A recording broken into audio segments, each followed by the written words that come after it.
Today, we're walking through a deeply emotional, profoundly impactful piece of history that literally altered the fabric of American society. It's a story of, well, unimaginable heartbreak, but also of incredible resilience. We're looking at the Adam Walsh story. As we go through this today, you're going to see exactly how a single, devastating event back in 1981 fundamentally transformed the way this country protects its most vulnerable citizens. Okay, let's dive into this. I want to transport you directly to a bright, totally ordinary Tuesday afternoon, July 27th, 1981, in Hollywood, Florida. Imagine standing inside a Sears department store. You know the kind. Every fluorescent light is blazing, outside it's noon. If you look out the store windows, you can literally read the sign on the police station just 40 feet across Hollywood Boulevard. Shoppers are browsing, staff are at their counters, security guards are walking around. I mean, it's one of the most public, highly monitored spaces imaginable. And yet, this completely normal setting is where everything irreversibly changed for the Walsh family. But before we get to the timeline, you really need to know who was at the center of all this. This is Adam John Walsh. He was 6 years old, exactly 3'6", and he was super proud of that height. He had hazel eyes, sandy blonde hair, and a face so heavily freckled, his dad used to joke you'd order a kid just like him out of a catalog. He left baseball, drawing, Saturday morning Sesame Street, the whole shebang. But perhaps the most important detail here is his demeanor. Adam was genuinely deeply shy. It wasn't just an act. He went completely quiet around strangers. On that afternoon, his mother, Revé, left him in the toy department to watch some older boys play a brand new Atari 2600. Her last interaction with him, she told him she'd be just a few aisles over. He looked up, and his final words to her were, "Okay, Mommy." And this brilliantly illustrates exactly how fast things unraveled. They got to Sears around 11 a.m. At 11:12 a.m., literally just minutes after Revé stepped away, a fight broke out among the boys over that Atari.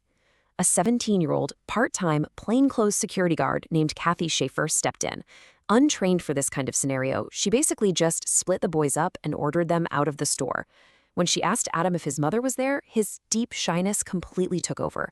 He didn't say a word. Assuming he was in trouble, he followed an older boy out a door he'd never even used, right into an unfamiliar parking lot. Revé came back to find the toy department empty. The store started making intercom announcements, but Sears, fearing a lawsuit, didn't actually call the authorities. It wasn't until 1:55 p.m., an agonizing 2 hours later, that the Hollywood police were finally called.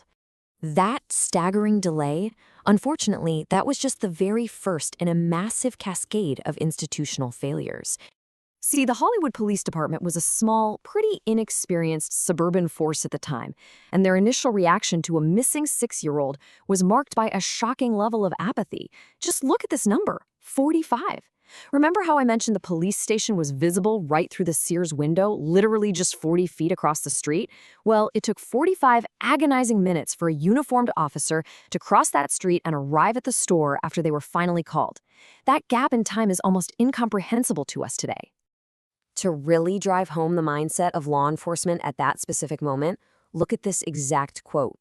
Adam's father, John Walsh, had raced 45 minutes from his office in Miami to get to the store. When he arrived, panicked, totally desperate, the responding officer looked right at him and said, "Hey, cowboy, slow down. Most kids walk home by themselves." Crazy, right?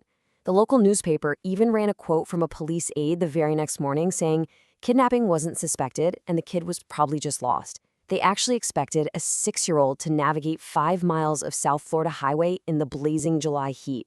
The reality of 1981 is almost alien to us now. Think about it. Today, if a child vanishes, our phones instantly light up with Amber Alerts.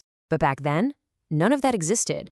The FBI was legally barred from getting involved unless there was actual proof a state line had been crossed or a ransom note was received.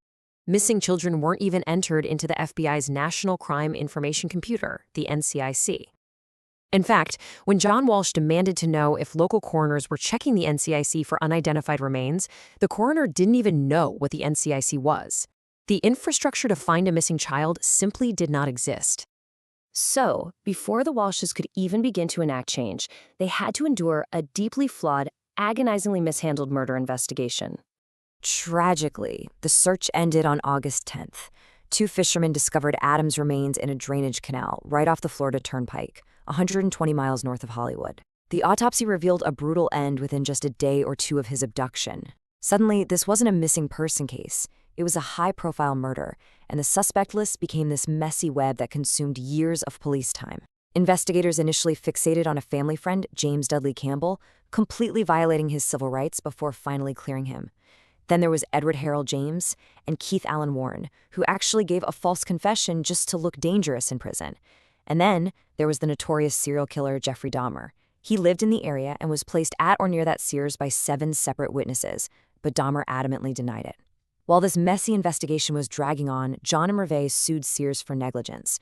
But Sears basically threatened to subpoena the active police files, which could have totally destroyed the criminal case. So, to protect the investigation into their son's murder, the Walshes dropped their lawsuit. Now, what's really interesting about this slide is how we get into the confessions and the utterly baffling lost evidence. So, where did the investigation finally land? On a drifter, convicted arsonist, and serial killer already serving 5 life sentences in a Florida prison. His name was Otis Elwood Toole. Now, he and Henry Lee Lucas were known as confession killers because they frequently admitted to crimes they didn't commit just to get prison perks. But Toole's connection to Adam Walsh had these hyper-specific details that simply could not be ignored. Let's trace his steps. In 1983, a TV movie about Adam aired to like 38 million viewers. Shortly after, Toole confessed. And despite changing his story a few times, he accurately described the number of machete blows, which matched unpublished autopsy findings. He described driving north on the turnpike and specifically mentioned a wooden footbridge at mile marker 130. That detail was never made public. This led police to track down the 1971 Cadillac Toole had been driving at the time. When they applied luminol to the interior, the floorboards lit up with blood. But here is where the institutional failure strikes again, and honestly, with catastrophic consequences for the evidence. Investigators took 98 luminol photographs of that bloody car interior. In one photo of the carpet, the blood pattern allegedly showed the outline of a child's face. But those 98 photos? They were never developed. They literally sat in an evidence locker for 25 years. The bloody carpet segment itself was cut out, tagged, and then just lost by the Hollywood Police Department. Even the machete, which had shown traces of blood, was allowed to physically degrade way past the point of testing. Because of that incredibly frustrating loss of physical evidence, Otis Toole never faced a jury for Adam's murder. But in 1996, dying in prison of cirrhosis and AIDS, Toole was visited by his niece, Sarah Patterson. She looked at him and asked him directly if he killed Adam. His response was a deathbed confession. "Yeah, I always felt kind of bad about it." He had nothing left to gain, no jury left to play to. He simply admitted it before passing away shortly after. It wasn't until 2008, think about that, 27 years after Adam disappeared, that the case actually saw a resolution. The Walshes hired retired Detective Joe Matthews, who combed through 10,000 pages of documents and finally found and developed those 98 luminol photos.